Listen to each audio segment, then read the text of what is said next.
دم باش تماشاوان تلفزیون روجاواج برنامه روشو بیر رزو سلاوی من بوواو بو میفانیمی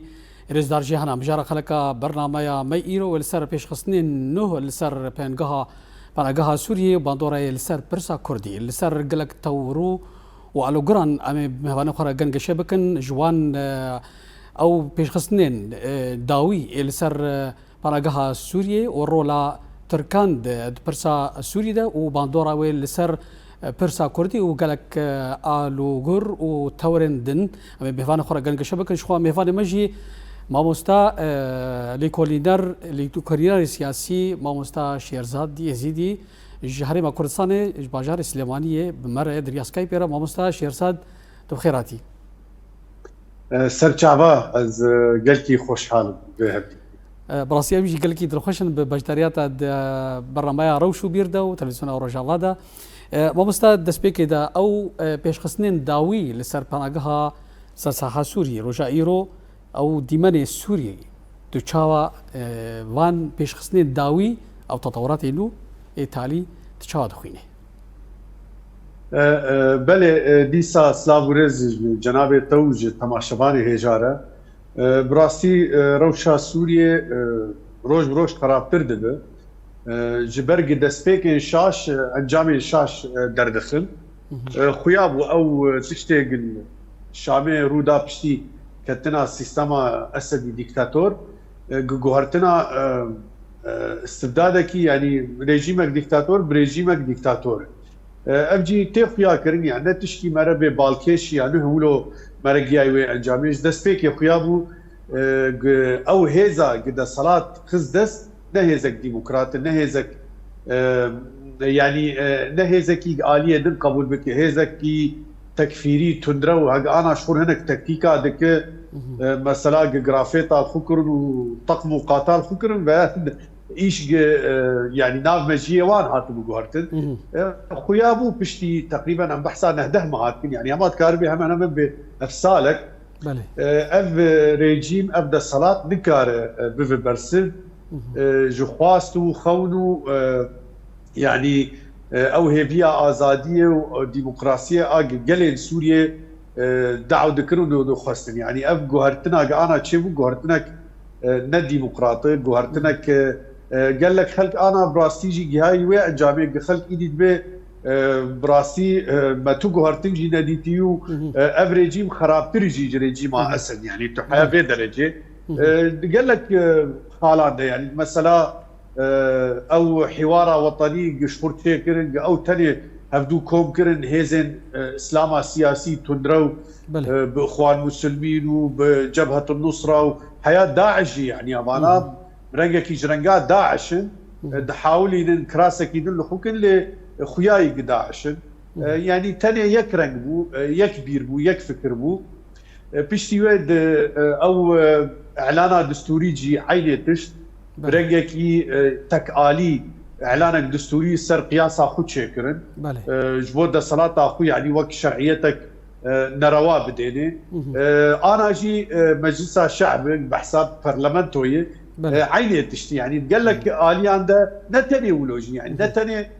مثلا دا صلاة زفت كرنو ودخوازن برنجكي تاكروانه وجارك دن ترز دولتا مركزي وديكتاتور دوباره بكن يعني كومالكوجي اجي دكن هاك شلو خلكي بري رخنا كومالكوجي ريجيم اسد دكن انا باناجي عيني تشتي يعني مال ديجي علويه على الساحل دي ومال سويدا وبريويل جرمانا جي ديجي خلكي دروز لسوريا دي وانا شو قفيوان ديجي كردا وديجي بيكاتين روجافاي كرساني وباكور وروجالا سوريا يعني روجانيه ابا نمرسلا شيخكي بدفرنقا دركتيه شخور عباخ الخوكري وخوكري شيخ عشيرة تواي عشيرة وقبيلين وشخور الجمانك جي تشيك نبوينابي شيخ مجلسة شيخ عشيرة وقبيلين سوريا ابا لسكك دا صلاته يعني بيا ريجيما الشامية دا صلاة هيئة التحرير الشام لبشتواني يعني نتني تبي جزرفي سنور تبري ببرن اف مؤامرات واف فيسكوينج تيكرن جبو مثلا درخصن وبيش خصنا شرع عرب وكردا وفي جاري بالنافي عشيره ده يعني وقت شلو السويد اجيب كاراني او قريجيا جكرن او كومكجيه خلك سيفيل يعني مدي تشتاوان شر انجام دان لسويدا خاصن جبو يعني ولو وقت حبي خوجي دور بخن خوجي بشون دبنابي عشاير هذا يعني خدي قرابي ناكوكي دناف عشيرين بدو وخلك سويدا جدرزي هاي انا جي دخازن ولو ديار بكن عشيرين عرب لمنطقين كردي ومنطقين باكور وروجلات سوريا خدي قرابي يعني او نرازي اب ليسكا ده صلاته يعني ليسكا او ده صلاته ديفاكتو تحرير الشام قشخور دامز راندي وايدي انا دخوازه يعني زاد شاوا مرولو لي دنر قبل جيم ابدا صلاته انا الشامي بيكشتن نكار يعني جبوق بردوان بقرك فيني بمش براستي يعني انا خويا يعني انا تماشاي شكلي وان بك براستي نور تتنيه بزماني مي جواكي يعني تاني ولو هما بانجا تولي وكشتني وخين بجاندني ودورو برخل جش دجمني وانن او تاني هاتن ودبي ابي وحكم بكن وام دولتك عربي السنن وايوه هيك ما في وتني وتاني كارم ب ورن تبلي ما بمن وكس يعني وكس يعني نوك هيز نوك بلي انا براسيج او كوم كوجيان كو البرافا سوريا تشيبون باشي دفرنا ديتر باشي السويداي مروف دكاري بيجي كو اف بيشكتنين شيبويان اف جوهرينين كو بهتر بخويني هاتي افضان ومثلا كشتنا بردوامن تدبيجي كو شخوك يم دسان بريشاندروجا كي خو بيشاندان الجرسال السويداي دركتن وقد بيجي ما في شارانوس وك مبدا حق تقرير مصير اعلان كان كو ولاتك يسابقها افابي قالوا بيجن انا او اف كاريرين فيداوي خوين ريجيك وهاتن كرن للسويداي وبو وكم بيجن او بعربي بشعر المعاويه يعني عم بيجن او مويهان كنا برا شامي وباريزغها سويدي يعني دفرا سويدي دافدر زياده قالوا هات برين افيك ادو يم افروشا انه كوتشيبوي بالسويداي واف تبلي هافيا غاري مزن تشيبو وبيرا خوين رجي باندوراوي لسر وقت بيجي برسا كردي دندريه سوريا دا بتايبت وبتفاي لسر چارانوسا ريفا بريا خوسريا هريما باكور روشلاتي سوري بله استخمين لكم او شعره جميج دا معاويه او معاويه جميج دا هاتي قطان نتني نافوان ودرزي هذا خذي نافوان دا جي قتنياي يعني برا بكري بيش يعني انا او شخور او اتفاقيات تشيبون لدهي اداري برنجي خو بالترزي خو تفسير دكنو وخدنا ديمقراطي وفكري قمناك جويره وما تيجي تشلو انا وجبديتني باريس بد الزن يعني يعني براسي تو هيفيد بيد الصلاتي تن يعني برا مرولو اشكره بيجه مثلا او تشتغل سويدا جيرودا مثلا او بانجا ما في تشارنوس اف حقكي روايج بو خلكي سويدا يعني مثلا اف دولات يعني سري ما جيش الدوله والوحده يعني ولو هاتي وك يعني اب وحده واب دولات جخوينا انسانا جريكتر وفرسر نا نولويه دولات يكبونا دولتي دتشي لك بيروز هم اولو عمي تاني يعني ايش ما هم ما ببرا اب دولت رازي وسنوري في دولتي باريس راو اب دولت بتشو قايم بتشو بقوه دبه يعني هاتنا خلكي حمو بيك هاتي ملتي بهمره في دولتي ابابكم وهسبكن اب دولتها وانا از براسي انا اب دولتها احمد الشرع وهيئه تحرير شام ريفد من ابناء دولتها من از تو انتماء تو هسي من برامبر ويت تني برامبر خنا خافين از وقت دستلات بلي ابدا صلاه تبيع الدولة يعني وقت شلو او مثلا فرنسا بيقولوا انا الدولة والدولة انا يعني انا هو او الدولة براس از بحثا يعني بزماني وان قد بي ام دولتها فتاة تنفيرا نجيبه ابنا دولتها دراسة دولة نهاتي افاك بحياة انا تشتاق هي دا صلاتك مؤقت يجي ديفاكتو هي ده انتقالي يجي يعني يو ان مجلس امن بلي نهده رجاء بيانك درخص نابي دك دا صلاة كاتي مؤقت ابنا دا صلاتك انتقالي جبروا له قال لك جارات ادبياتي راقه عندنا مي كرديجي روج ابا حيال سر آسي سياسي جي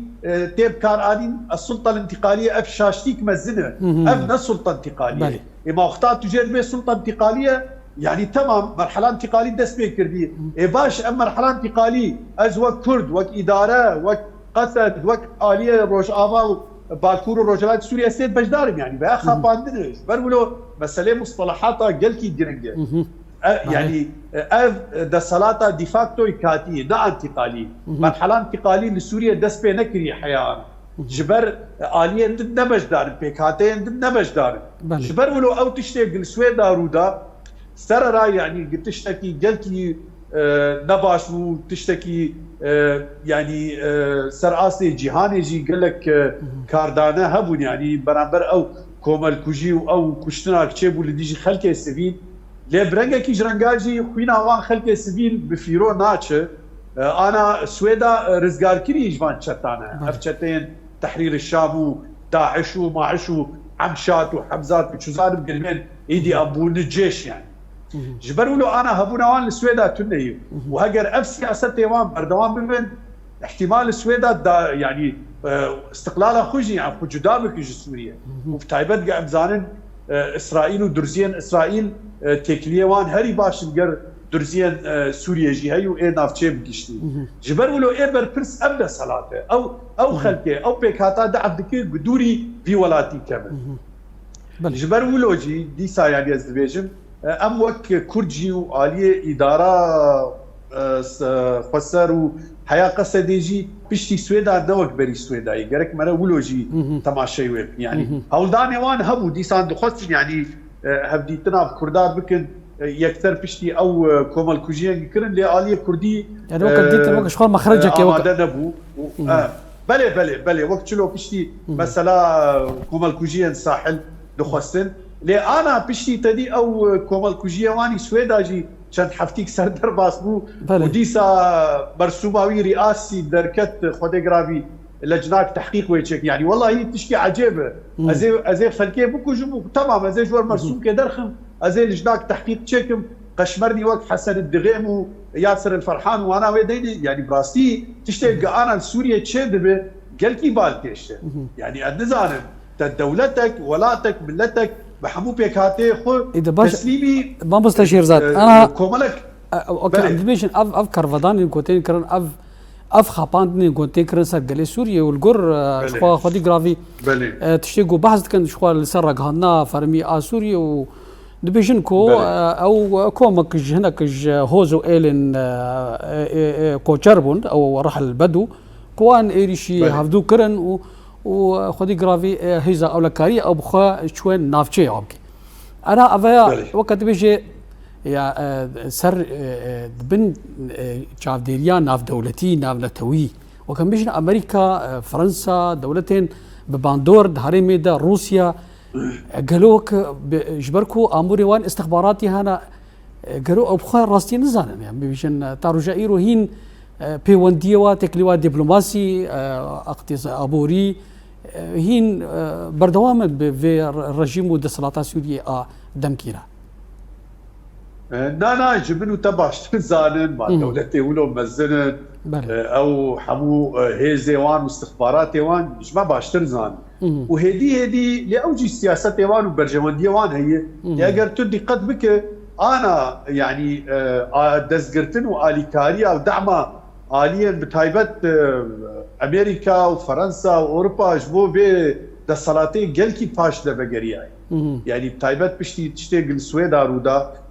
قلكي فرق بري بسيم هاوالي هاتمو تومباراك داهولج محمد الجولاني اللي يعني قاش تبو اسكي ايدي تشرب لك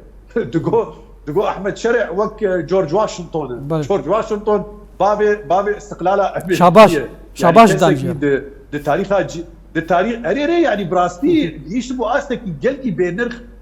واستكي يعني ايدي تنما تنو افتشلي سوكك قريش دقارس سرسري خلقي سوريا وبيكاتي سوريا انا قلقي فرقي ليش برق اثبات بوق افريجيم او ايدي او اليكاريا نيب دولتي وعربي جيك جيرهات ايدي فالا يعني فالا دردك جبر دكار براسي اف ترزي هاني يعني زلام بسالا شاگرد ابن لادن وابو بكر بغدادي وابو مصعب زرقاوي هما ولو يعني هما جغرافيات الخوكر يعني وبيبي سروكي دولتي وبيبي انسان كي جامع براستي يعني انسان تيغوار انا قالك دبي جند بكو او انينا سر دسلاتي جبوي بيلانك هيا بيلانك ناف دولتي هيا جبو اولا كاريا اسرائيل جبوي برجواندين تركان جبوي بلي انا براسته يعني انا ما امشي زانن يعني انا تتكون مقانع بك احمد الشرع السر موتور او دوسي حزار هيئه تحرير الشام جيب هناك بيكابا هناك دوشكا وان ريجيم يعني خوياي تشتي اور وخانا بيري جيمين دتشارتشوفا صفقاك هريلي ونيم دولتي يعني ما عندي بقى زاروك جيزان نحوجي مرولو قالكي انه بك مركتي شافه كريا مرتشتي هري جريج ناس كريا جبر ولو خوياي حياه استكي هاتي فستن اب هيئه تحرير الشام بكارتي لتبولوجي خوياي جريكار زياده بردوام يعني في رنجي ايدي نما كار بردوام بيشبر قال لك تناقضات بيش كيفن قال لك كومل كوجي تشيبون قالتي يعني دبلشقي للظاهر شاوه يعني براسي عايش الدور وجوامري خلاص يعني ايدي ابولات ومزرعات تايبت وبلكي كسي جواره ايدي يعني هركز قالك ورد تكف بنت سياوان وقتها قباندك اندبي قصد برا تبلي ما ببي وك افراد وك كس يعني براسي ولو وك جواقع هاتن براندن وكتن خونو خيالي دا صالاتي وبايدي هرتج بدسوانو لأمجناتش السنة يعني إثبات بو أنا جي بدد زنج جفيني بفاريس وهاو ددن ديسا اتفاقية دهي آزاري تاخد أو قالبي أو دخازن قل شامي بدبن باندورا دولتا تركبه وتشتال السر آلية كردي وآلية ريفابريا خسر فرز بكم بزخط وقوة بله ما مستا أنها لسر في روشا غوتشي بوي إشوا وك هات راك هادنكو وهذه السوريا الديمقراطية اللي قال حكو سلط دسلاتا دبكي آشامي الباريسي الهفرونن وش خود بن وقت بين سربرشتيا فرنسا وأمريكا هذا ليه داوود هذا خيا كرنكو وقف شارك تركيا لسر في دسلاتي هابو وقت هات خيا كرنكو أف جوين ما تشيد بيه قالوا أفا باندورا من الملانية أو صراع داخلي هندرين الرجيمات تركيا دناف بارتين تركيا وكم بيجن بحشلي وأردوغان وهاكان فيدان أو صراعات ومن الملانية نافارا ودا باندورا السر وشا سوري بتوعي وآكوردي دكي بله هلبت يعني اگر تركيا جديه مثلا روسا اشتيه وشارسيريه القل كردا لباكور القل بارتيا كاركري كردستان وسروك اوجلان قالك هلوسي نبي رنجيبن يعني افانا قالك علامات الاستفهام ددو يعني قيادك تركيا شقر وقت تكتيكه كيف كاتي نتنج بو تيكدانا مثلا كرد لتركيا ولباكور ليش بو تيكدانا او ستاتويا كردا چارچوباري ببريا خسرجي بدستسنه قال سوريا تخواز تيك بده يعني از فهمناكم اگر تل ولاتي خو لگر كردي خو انا كتيه بروساك اشتيه ودانوستندنا وغفتوغوي اي باشه چما تو چ پرزگريكا تدبر هي از كردي سوريا من كردي روجاواي كردستان جبر ولو راس مرسب هب غريداي وتاثير دكل سبب بلكي ناكوكيه واجد نافهم ده بلكي وقت توزيع ادوار بش يعني مرة كان ولوجي تقييم بك فياي اما سلا وج باريس دربين جبرج هبيتين الباريس قالكي جرينجل يتشبب افيا وقت بالتدويل يعني مساله كردي مساله دار مستندنا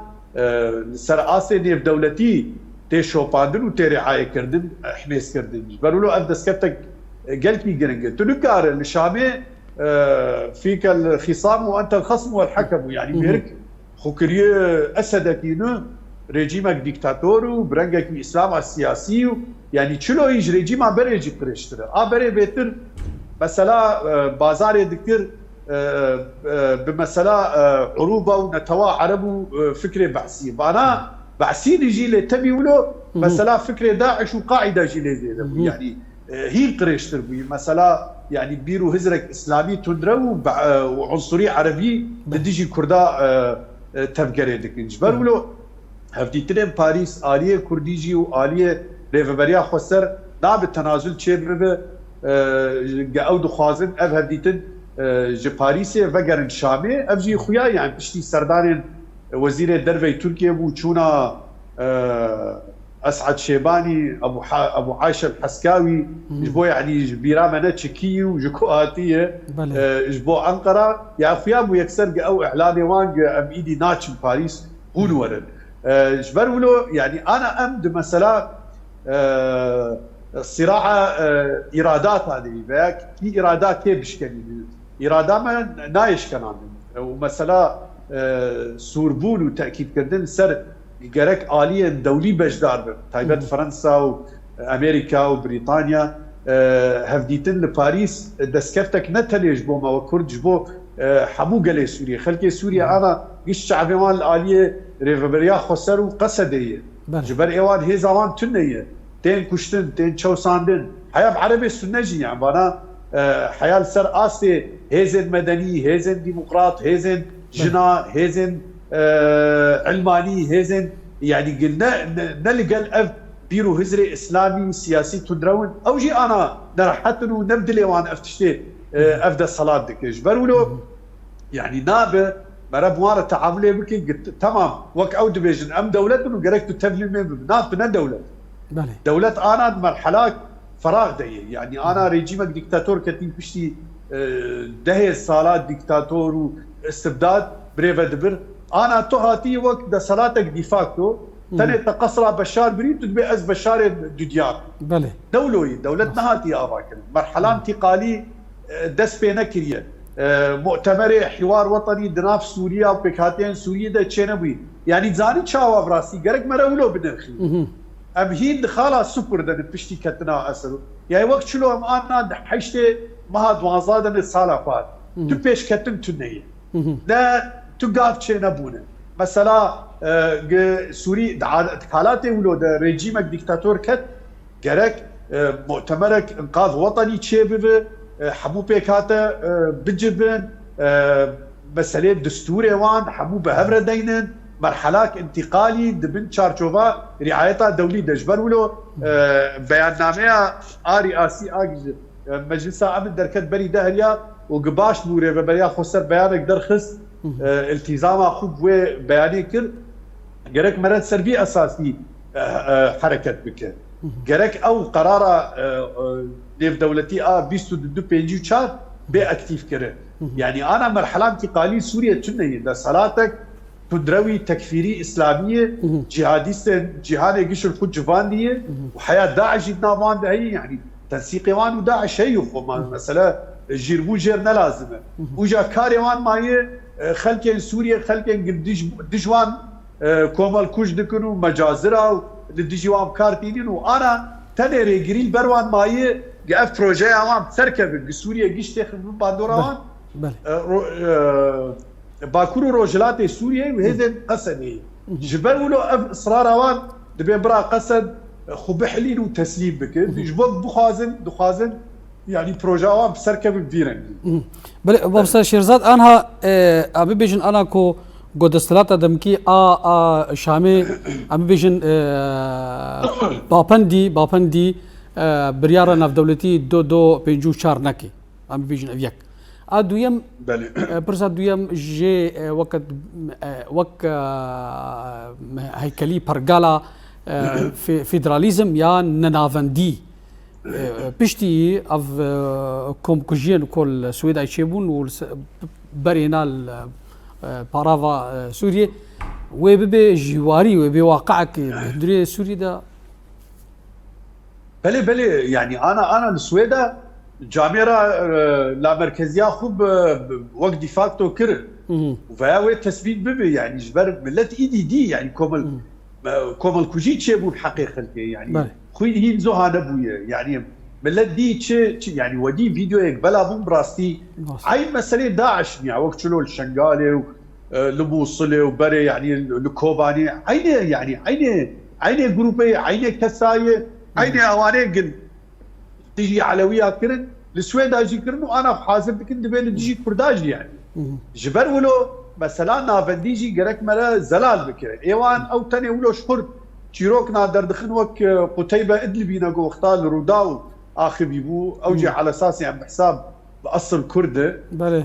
لا مركز يعني نوعا لا مركزيه اداريه بابا اگر ما بيا قبول كربا بشار اسد بري تبيا دابو وزيد ترجي يعني قانون الادارات المحليه ابيا تشكي كمنه يعني بشتي زيدي 20000 شهيد براسيبا مستقازم بر ولو خالك بيجم براسيجي دبا كورو موسى مروف في رجيم ولد شوبيني او بخوجي جندريو تشارشوفا دسلاتا بشار الاسد الركض يعني ام بيجن بشار الاسد دحظر چارا دبشي سر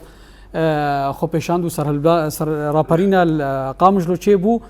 بشار الاسد درك سر تلفزيون كو كرد اوجي جزء نسيجي وطني سوري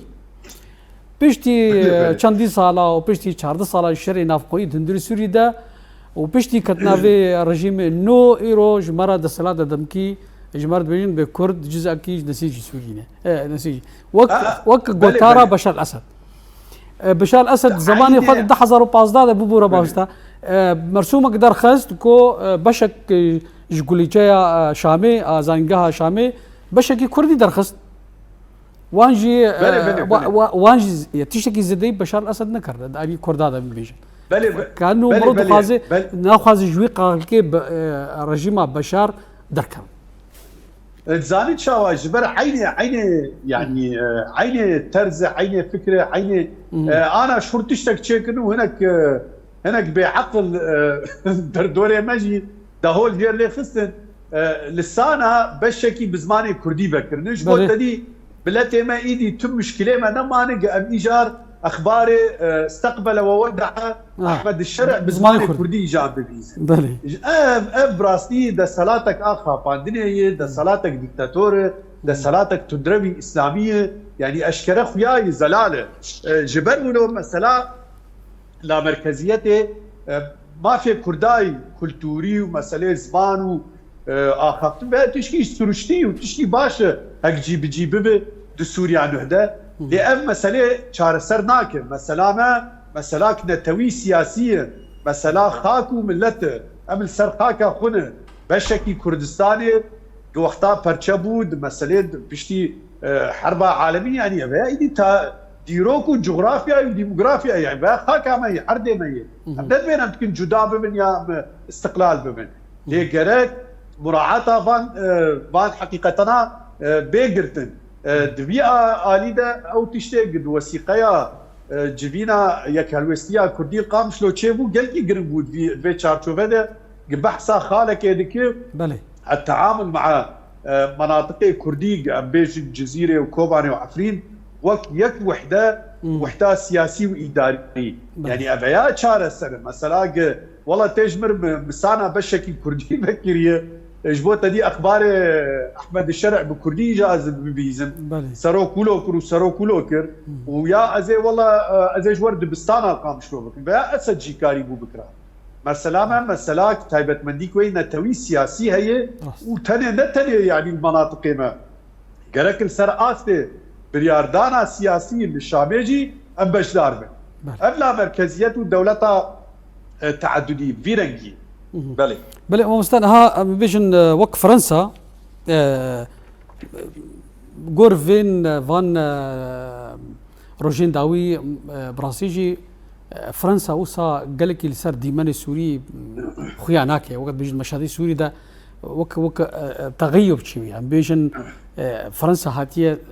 علي كرن يعني بيجن علي دولتين باندور بركي علي فشاره تركيا فرنسا هين بجدارة هين لاستقبالك سركة دري روشا سوري ده بتعيبتشي وك روشا كردي. لا هلبت فرنسا يعني آلية بجويجي وقت ميروجي رولا سوريا بتعيبت رولك سركية وأمزانين أنا تركي جبه رولا فرنسية راحتن اللي طبعا فرنسا هيزك دولتك قالكي جرنجي جبر ولو نكار دستي خوش سوريا بكشينه يعني انا هكتب بينه وقت سارديه كمان هبه هجر تبشو بينه سر استي امريكيه جي ساري كي يعني مثلا هدي ايدي ابدا صلاه او روشا سوريا يعني صورتها سوريا وينها سوريا برنگه قريش پیشکش للدنيا جبر ولو هدي او اهتمامها زياده بروشيجي بدگره جبر اف ده صلاه دكاري ببرسب وبالعكس روشي بيتر تيك رولا فرنسا واف هيزن مزن بيترواي جرك يعني دي تشارشوفا اكتيف كردنا قرار مجلس الامن ابيستو دو بيجي وشار وقدبي جرك مرحله انتقالي دسبيت ما مستند هذا الدستورات الدمكي التزامي نابع امبيجن بلي نابع امبيجن بلي كرم كيف دستورات الدمكي جو امبيجن التزامي بابندي في بريارة نفدولتينا بدو بين شهر قالوا و انجمنا اولكاري مجلس الامن وتدخلت في كده بكي جبروا له او نكار بابنا بوقتا ضغط الدولي ويعني بريارك دولي هبه نكار يعني اب الصلاه قال زي يعني تاني مال سر شماي تاني سر دعمات تركاي ولاتين عربا جي بيتر ده آلية اقتصادي ده او دانا دعمي هبو او جي براستي تاني عنوان مزنن حبر السر كاغتاي يعني او جي كسب مليارة ناي استثمار ناك دولاتكي دستي ده صلاتك ولو دي ايغوري وتشاتشان وتركستاني وحبو كسين تيروريست وجهاديست دناف برايا نصرة وداعش تيدبونه ده صلاة دار وتيدبونه قائد فرقة ابو عمشة وابو حاتم شقرة يعني ابيا خاطاندن الثانية ديسكك بروباغندا اعلامية بايدي يعني استثمارات تاتينو بمليار دولار جرينج انا ابيا تشيروكي فالانا جرينج جرك مرحلة انتقالية دستيرك يعني مرات تعامله فيدا صلاتير نام مربيجة اف سلطان انتقالي بان انتقالي يعني ادبياته مجلس الامن جهان نابه هو سلطه انتقاليه يعني دس بينكري مرحله انتقاليه يعني ازناقواز دوباره بكم لقلك اف تشتي هري اساسي مره تركيز بكل سنه اتفاقا ده اذار يجي تشتي قلتي باشتين هني لتيرناكه وشو آلية كرديجي وآلية ريبابرية جي دبيجي وقسم جي دبيجي قاب اتفاقك قشتية مبادئ عامة يعني تكاري بيجي وقت دسبيكا كي او هما دبيجين تاني اب اتفاق ووقت مسألة تصوير دكن وكانوا مسلامة تاني سلاحي قسد سلاحي قسد جبو باراستنا ازمونية كي جبو باراستنا بروجيه كي يعني سلاحي قسد ناما هو سلاحك يبتني سلاحك نريناوي سياسي هي مرجعياوي سياسي هي ديتناويش بو آباكرنا سوريا إنه هي سوريا ديمقراط وننافندي تعددي جبر ولو اب اتفاق جرك بي پیشخست جرك بي فركردن وجرك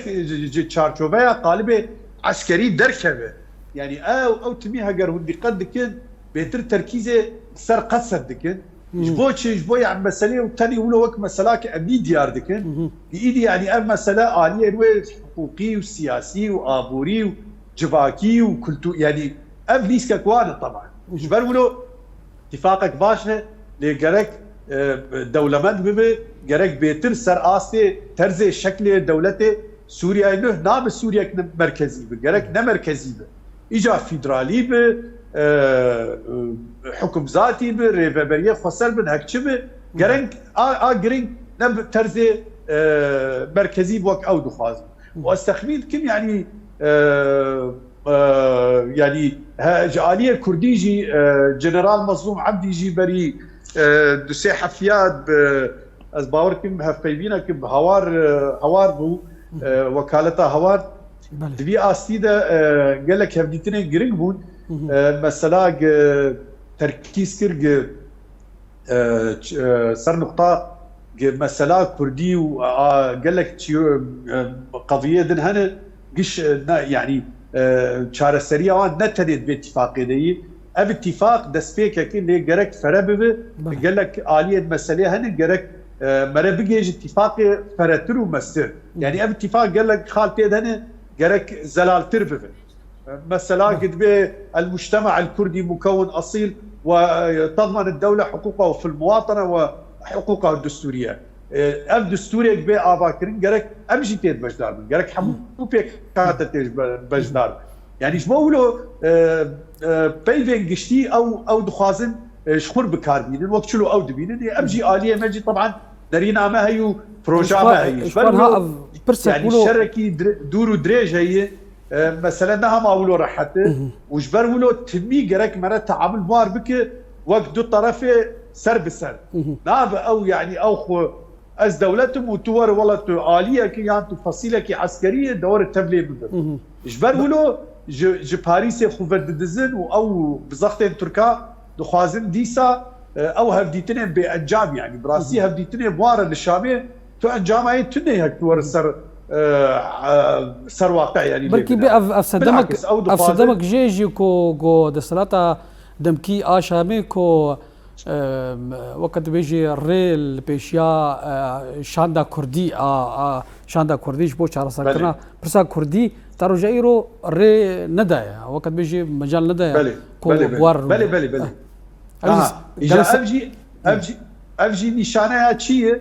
نشانه يعني مساله جدي ناقرن دخوازن ولو تاني او تشتي او دخوازن دبي او اتفاقا ما خدنا وانج اتفاقا ده ادار چیه دبي ورق وكسر لي ما بفن قصدي وطبعا يعني هو اخواننا الاكراد والمواطنه تجمعنا وكلنا سوريين يعني براستي كسر جاهل الجهاد يعني ما تنابي بتش عقلي بتش يعني ملتك او ها ازمونك اف 14 سال هم اقولوا ابي ورا خطب لي تبكي ما تكي يعني تتشارشوفا صفقه كدهاتي حياه يعني رولك تيت بياكيري هي حياه فتراك ما ويكي باش يعني تي شلو تكارب بفيرنجي سبك تدبي كاورن اراده ملتك تدبي كاف تسليم راسي ابجي نزاني ها يعني نتني انه كسكي ديكتاتور انه دخوازن ديسا ريجيما ديكتاتور دوباره كن لكسي نزانج براسي ما مستش يرسل براسي برسكوسا تميد بالا يا مدزانن كو صالح 1950 حفتاج دسبيكا دام زرانا بزاوا كردي تا دمك كنجي بركي بارتي كردا هندك شي بون روجافاي كردستان يك جوان درشميوان يكيتيا كرد وعربان ووقت بيجي بيشترا ديمقراطية دولادة وما فين كردا براسيد دويدة ميدا ام ازيك جي مدقوت بركي برسجريكا كردان برسجريكا كردان تاني بالرجيم عارفة يعني أما بيجي دسلاتا سوريا دسلاتا عراقية دسلاتا تركيا ليه بيشتي فان جوهرين كو السوري شيبون وبيشتي دي هل هو شاندا رجيم بشار وهاتان فان دسلاتا دن اكو ايرو تي ناسكرن واف جوتارا كيندار خطاب الكراهيه كل سر بشي وازكي برفره لسر سوشيال ميديا تي بلاف كرن قالك روشن بيرن ونيفسكارن عرب ايكو خيان راغاندنا عربي خيايا از غورغو از بيجم وبركي قالك جعدا كرديجي في برسيتكن خيايا كو برزغريكا كمان تاني بشابيل وتيار سياسي عربي ربو تاني خيايا برزغريك بوعي الجمعي العربي يا تركي رجعها بلي نانا افخالك قلقي قرنجة مسألة يعني نتاني ريجيمين استنكارن وديكتاتورين ما ريجيم جكوتين جوين جواكيتين جبر ولو انا ام دبينين يعني قال لك جوان يعني قال لك بوارد دي بيت هذا والتلفزيون هذا داخل ياو يعني حياه بري سيرو جاج كتنا بشار در كتم كنال هذا داهولش بشار اسد رليت انا احمد شرع رليت يعني كسي ولو جماعه الاسف برنجي قشتي ولو لامريكا بيجن انا بتايبت قطاره وسط كردا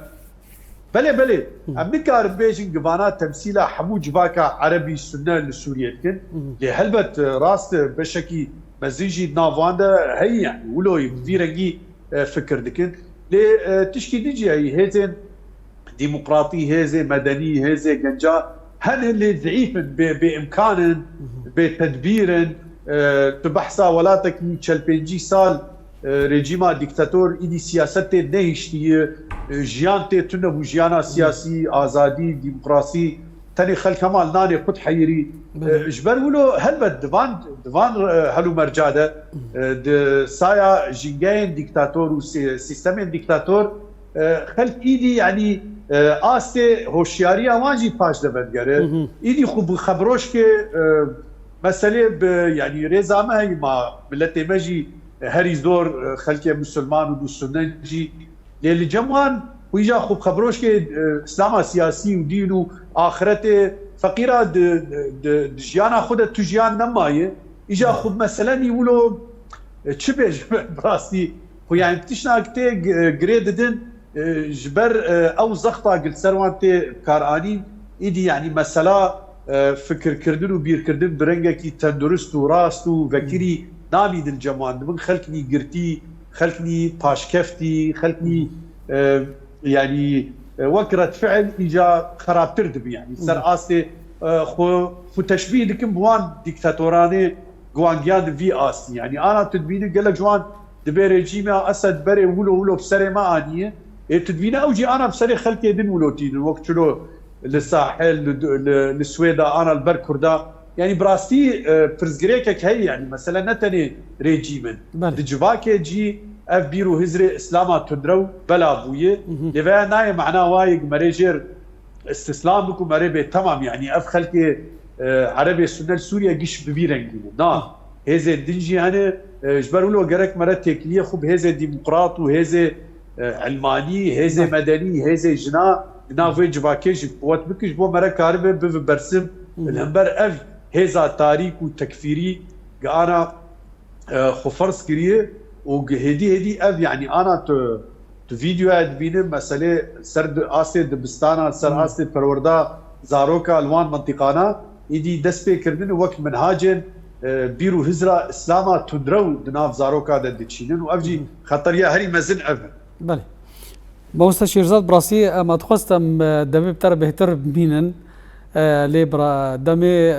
وقت بيجي زورام بر دما برمي نما داويه تخازي قوتنا كي بيجيت سباز دكم تسريده وان شاء الله ما جاني دنجي يعني ما نتني ابيت تمام بكن درفتني دنده سباز جوره وازديسا دوبارتكم جرك ام يعني بشعبي مازوش خوام خد نرن جبر راستيجي ام مزنن انا تاني هيزا يعني بيشنجيا هيزا ديمقراط لسوريا كي كرد عاليه ريفبريا خسري هيزا قصدي اجا جرك دبي تشارچوفيد اما ام تقييم بكن هيزا تدروا اسلامي دي فاكتو الشامي هاتيه الهمبرمي امجي هيزا ديمقراط جرك مرا بيشنجيا شابولا ديمقراطي التباي سوريا ابنت تشكي خونك وخيالك نا يعني براسي ازباوركم هوجي بشوفين يعني انا ايدي خلفي سوريا انا نتني حق درزيدي يا علويين خدي عربي السنجي انا دبي هيفياما هودن هيفياما كردن هيفياما قصدي اجرك مرات قاسي في هيفي يعني هيفي في خلتيبه ومرا بدوي تشارچوفيت حركات بك نابع ام بتشن ببن دبندا صلاتك كده ابديت نشريكن ده صلاتك يعني وقت شنو الرياضيات دار ما دقو خطاني مستقيمان متوازيان لا يلتقيان براسي اموانجي ولو يهكو الراسي للفكره لتمولوجي مري هول بدا مركاربه امر على هاني درباسك دجير يعني بالتنسيق بهذه دولتيه بهذه اقليميه عربيه مركاربه بف فاكتورك جبور دسبيكا غورتنا ديمقراطيه سوريا مرنا ببشك اسبه فاباندنا انا تكرم بنابه يعني خدي غرابي والله غورتن سوريا تشبي ابنت غورتنا واف خاباندني يعني جبريجي خرابتر افريجي بله ما مستا ولي كولينر شيرزاد يزيدي از قالك درخشن باش دارياتا دفي خلقا برنامج روشو بيردا تلفزيون روجافا قالك سباس جبوتا سباس جوارجي قال لك سباس صحت خوش سلسلين بله تماشاوان تلفزيون روجافا في هوا يمكان داويا خلقا برنامج خوي ايرو تام مشاركه دنو مهوانك دن من خير وخشيه